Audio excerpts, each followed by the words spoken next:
সুপ্রিয় viewers, thumbnail আর title দেখে চলে যাবেন না, সম্পূর্ণ ভিডিওটা দেখার অনুরোধ রইল।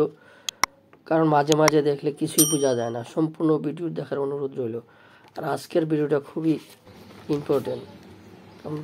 পদ্ম ফুলের চারার শ্যাওলা থেকে বাঁচানোর উপায় কি সেগুলা আপনাদেরকে প্র্যাকটিক্যালি দেখাইতেছি।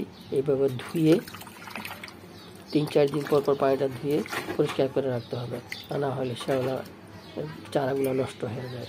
বড় যখন হবে তখন আবার অন্যরকম হিসাব, তখন হাত দিয়ে শ্যাওলা পরিষ্কার করতে হয়।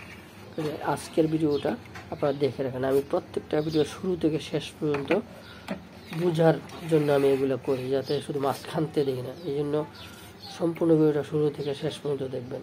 আর অবশ্যই সাবস্ক্রাইব করবেন। সাবস্ক্রাইব না করলে আমাদের এই ভিডিওটা কোনো সফলতা আসবে না। ধন্যবাদ।